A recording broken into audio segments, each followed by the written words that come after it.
Bonjour à tous, j'espère que vous allez tous bien en cette période de confinement et que vous réussissez à adapter vos activités à cette période un petit peu particulière. J'avais aujourd'hui envie de faire une vidéo sur l'avenir possible du marché de l'immobilier et un petit peu sur ce qui se passe en ce moment compte tenu du confinement. Donc ceux qui me connaissent bien savent que je suis quand même plutôt de nature optimiste et en fait je pense que c'est pour ce qui est en train d'arriver et pour tout le monde une chance en fait. Alors il y aura d'après moi un avant et un après 2020 dans absolument tous les secteurs d'activité, toutes les façons de vivre et l'immobilier bien sûr ne fait pas exception. Donc déjà, qu'est-ce qu'il en est du marché immobilier actuellement, parce que c'est quand même mon secteur d'activité. Deux choses, tout ce qui est nouveau, les nouveaux projets, etc.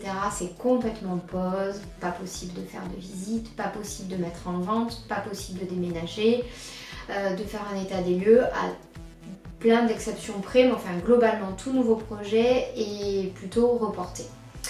Tout ce qui est projet en cours, si vous avez déjà choisi un bien ou mis en vente votre bien, il est tout à fait possible de signer les compromis chez les notaires à distance. Alors ça nécessite bien sûr des adaptations, des délais peut-être un petit peu plus longs. Enfin voilà, tout ce qui est déjà un petit peu commencé et qui a passé le stade des visites peut être poursuivi plus ou moins rapidement ou d'une manière ou d'une autre. Voilà un petit peu pour l'état des lieux, on va dire, de la période confinement. Mais ce qui est intéressant, c'est qu'on va parler maintenant un petit peu de l'après et des scénarios qui peuvent être envisageables. Alors il y a en fait 3 scénarios possibles. Le premier, le plus pessimiste et qui est le moins probable d'après moi, c'est l'effondrement du marché. Comme je disais, il y aura peut-être une période un petit peu de réajustement ou de pause, même à l'issue du confinement, avec un certain attentisme de la part de certaines personnes. Mais je pense que des gens vont peut-être vouloir saisir des opportunités et se positionner aussi très rapidement. Donc il risque d'y avoir un équilibrage entre ces deux types de personnes.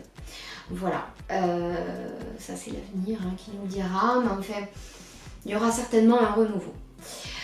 Deuxième option, la plus probable, mais pas la seule option possible, c'est l'immobilier perçu comme une valeur refuge, ce qui a toujours été plus ou moins le cas.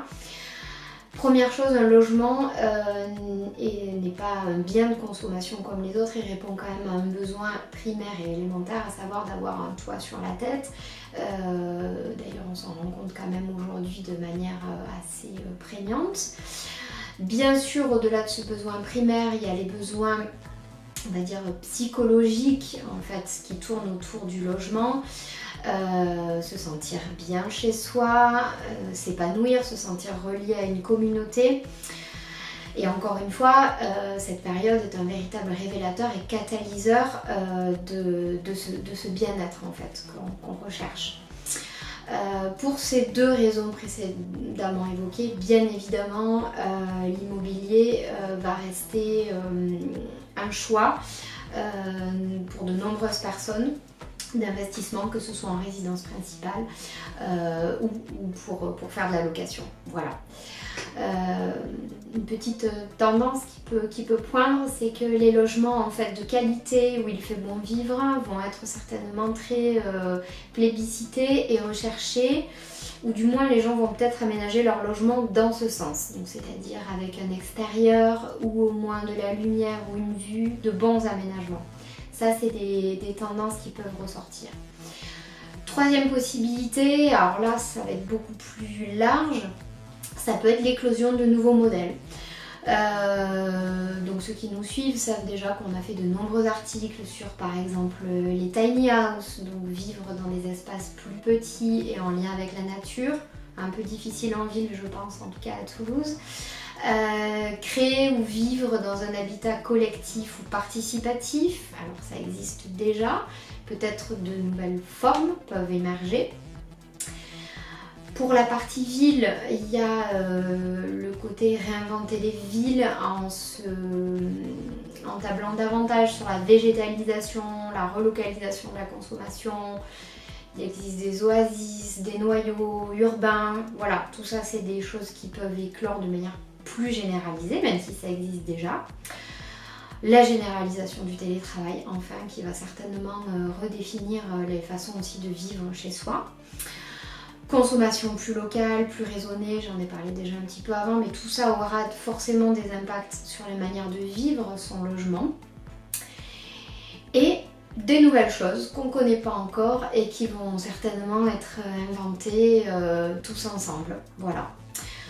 Petite aparté sur les prix, il est possible qu'ils se réajustent.